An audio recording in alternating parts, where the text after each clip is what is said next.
Hey everyone, Mr. Jeffersonian here, and if you haven't heard about Anchor, let me explain. It's the easiest way to make a podcast. First off, it's free, and who doesn't like that? There are creation tools that allow you to record and edit your podcast right from your phone or computer, and Anchor will distribute your podcast for you so it can be heard on Spotify, Apple Podcasts, and many more. You can make money from your podcast with no minimum listenership. It's everything you need to make a podcast all in one place. So the call to action is download the free Anchor app or go to anchor.fm to get started.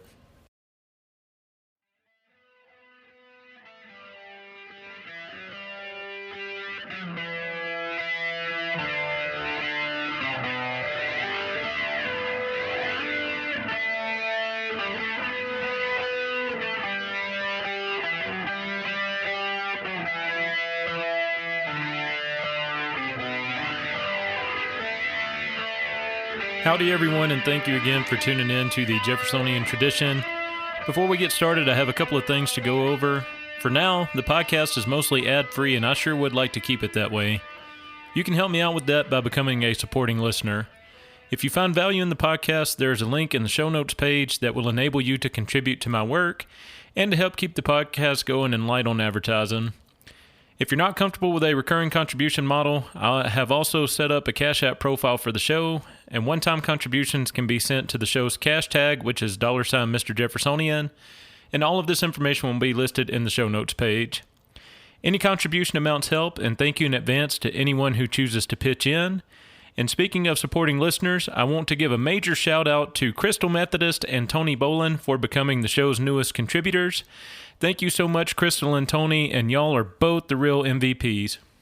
With all of that fun stuff out of the way, let's now turn our attention to the topic for today's episode, which is going to be the Crédit Mobilier of America. And this is actually going to be the first in a trilogy of episodes, and this time for the trilogy, we're going to focus on the scandalous history of railroads in the United States. And along the way, I'm also going to make a case against the siren song of modern-day high-speed passenger rail. Now, before we start, I want to make it clear right now, I like trains. I am a train person. I love the concept of passenger rail, and I guess on a conceptual level, it does make a lot of sense to me. And I have had the pleasure of riding it in multiple countries, mostly South Korea and Italy. And the train Italo that we took in Italy was unbelievably awesome. It had air conditioning, Wi-Fi, guaranteed seating, and it only took maybe about an hour to get from Rome to Naples.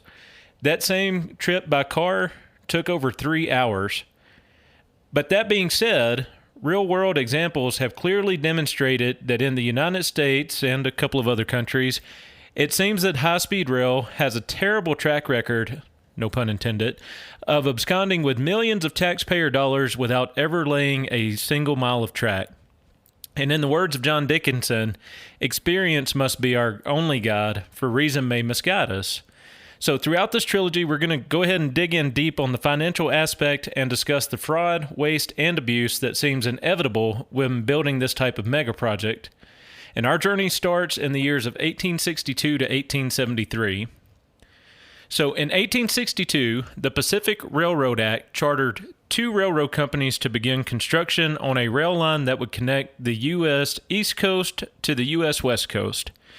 The Central Pacific Railroad Company would build from the west, and they were solely contracted and brought into existence to build this portion of the transcontinental.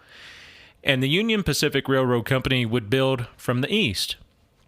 Promoting air quotes competition, the government wanted the 2 lines to race against each other towards some undefined midpoint along the route, all while prioritizing the speed of the work over the safety and quality of the work. This legislation was passed in a Congress under control of the radical Republicans with no meaningful opposition since the southern states had seceded, and this plan had the full endorsement of Abraham Lincoln, who had been a well-known railroad attorney prior to being elected president.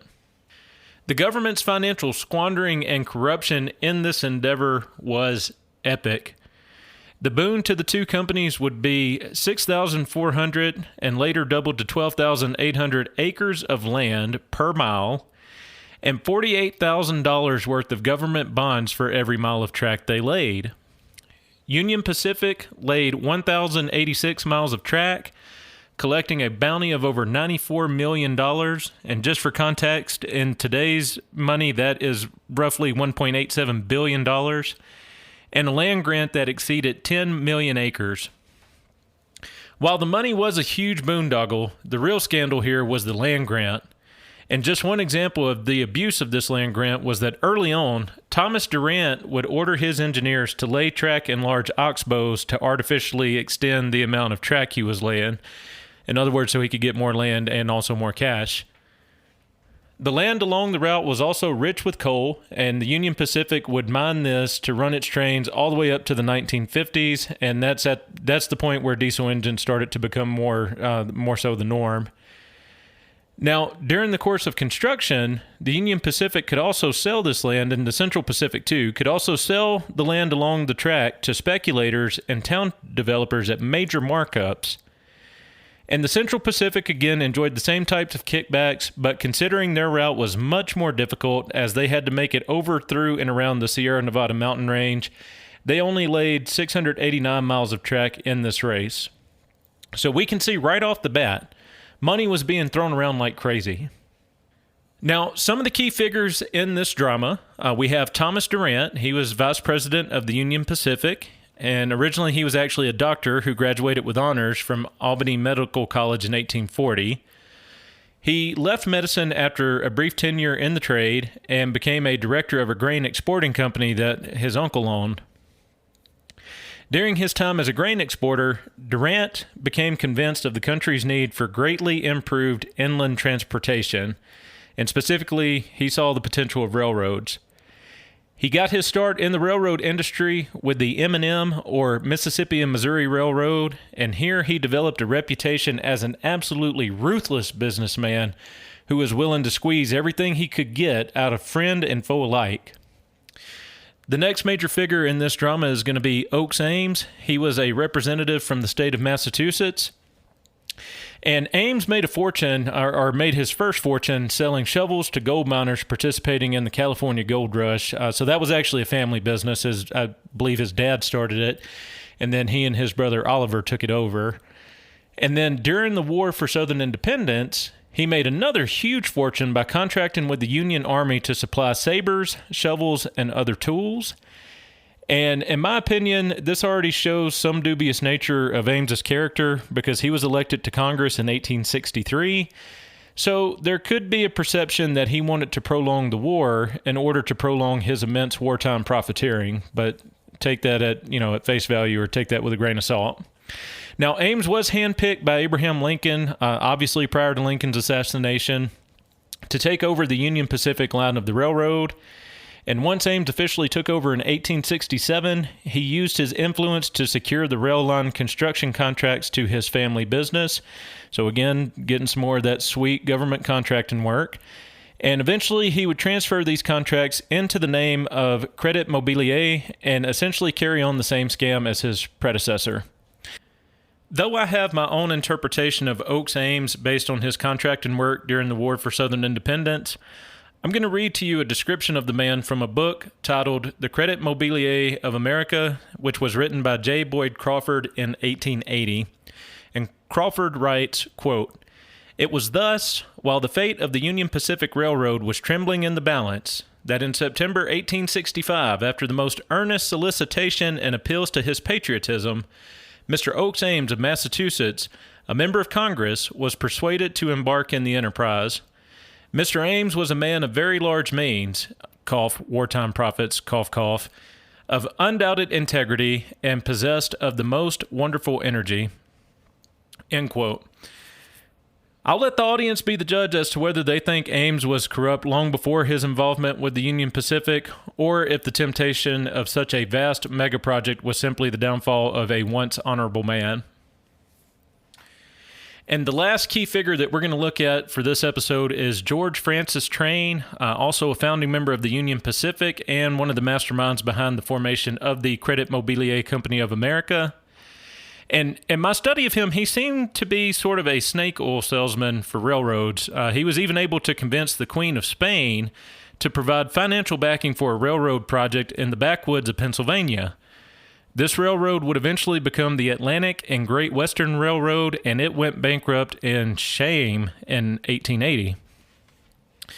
Now, Train went insane late in life and spent his final days on a park bench in New York City's Madison Square Park.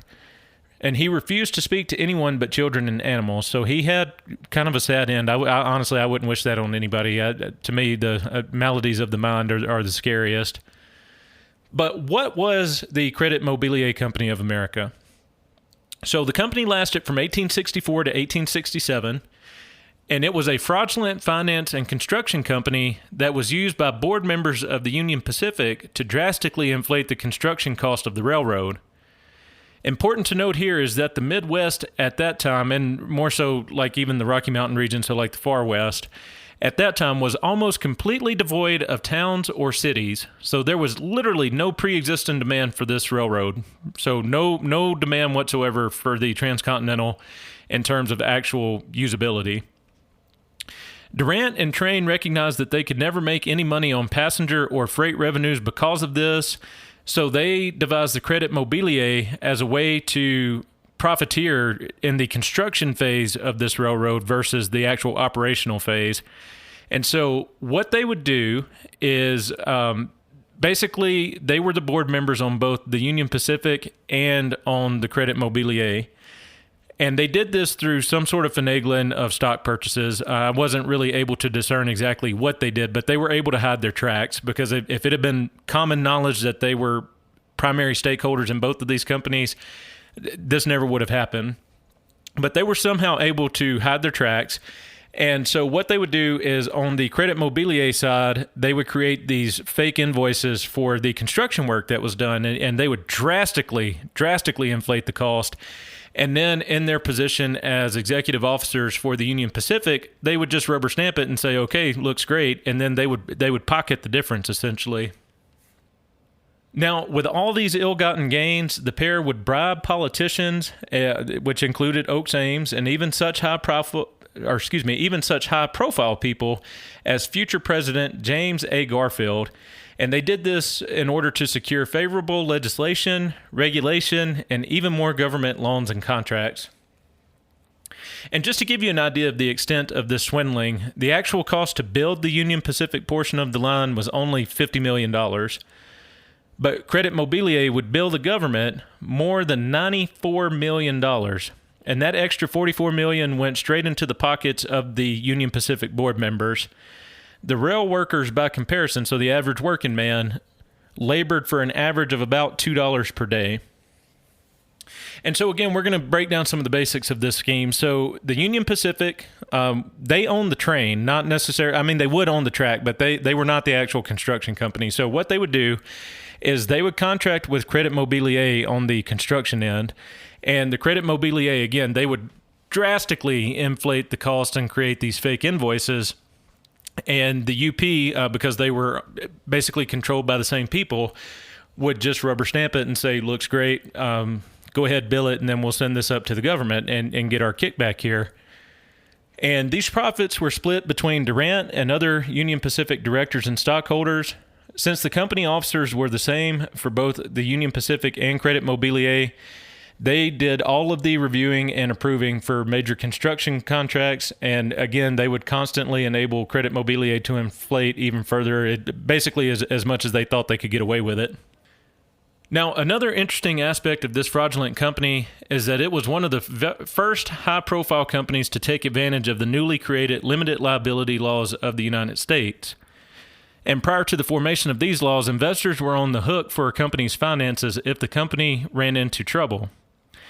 Under limited liability, however, investors would only be responsible for the money they put into the company. And this is important because Union Pacific had a horrendous time trying to attract investors under the previous model because people didn't think it could be built. Rightfully so. The terrain was extremely rugged. They were going to have to run across deserts. Eventually, they would also start running into mountains. And there were going to be hostile Native American tribes along the way. So private investors just didn't think this was going to be doable. But with the introduction of limited liability, investors a small group of investors, not a large one, but a small group of investors were talked into providing a lot of capital for this.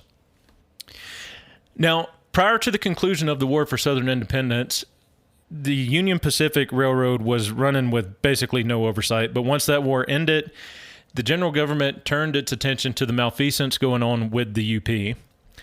At the cease of hostilities, Union Pacific had only laid approximately 40 miles of track in a 2.5-year span. Abraham Lincoln, as mentioned earlier, handpicked Oaks Ames to investigate. This would lead to Ames suing Durant and ousting him from the Crédit Mobilier. At this point, Ames took control of the company and transferred his family contracts to the company and carried on essentially the same corruption. And so that's important because, again, Oaks Ames made his first fortune selling shovels and whatnot to California gold rushers. And so essentially he takes over from Durant, and then he's like, oh, well, let me, since I'm in control of this, let me just go ahead and sign these contracts over to my family business. And, just couldn't get off the federal teeth there. Now, Ames, because of his position as a congressman, was able to take it even further. In order to secure votes and support for pet projects and legislation favorable to the Union Pacific, Ames would sell or transfer to his fellow Congress members shares of the Union Pacific at extremely discounted rates, almost to the point that it was called a gift.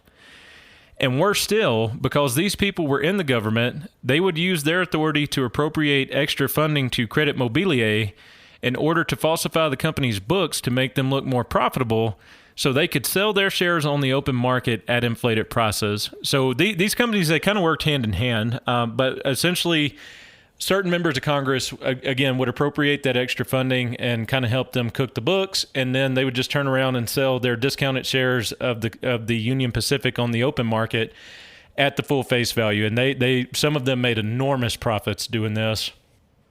And with Ames in charge, he was able to keep his version of this scam going on for roughly 2 years.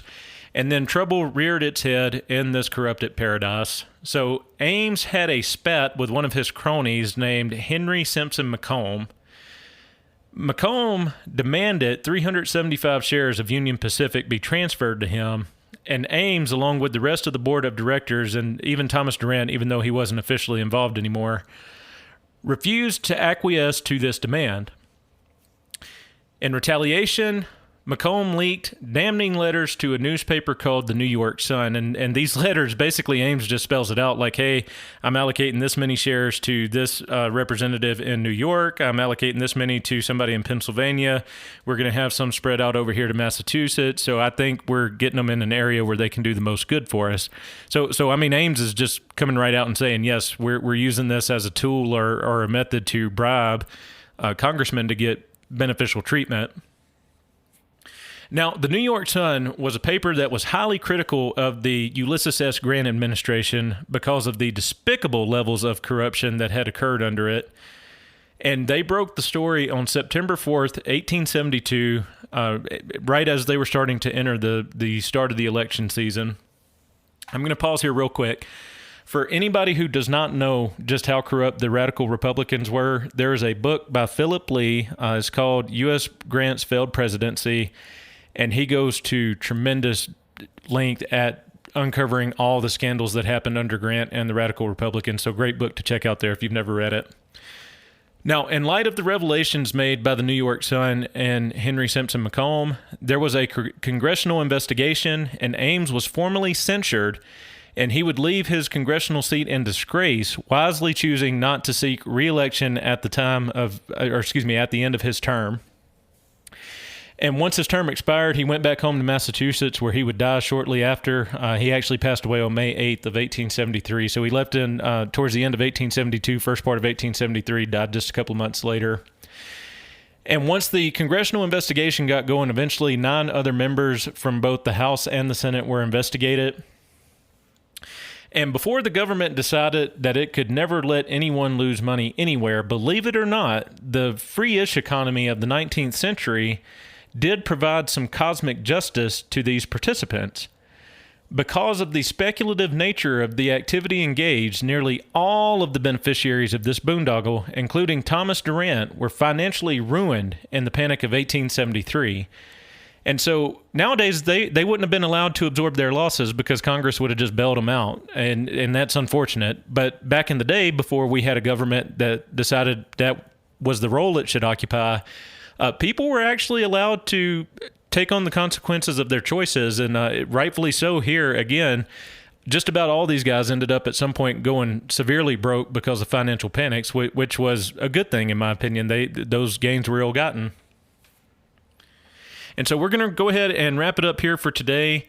Now, I wanted to make y'all think this time, and I don't know, I would like some feedback on this if y'all like it, but I'm going to leave you guys with some questions here.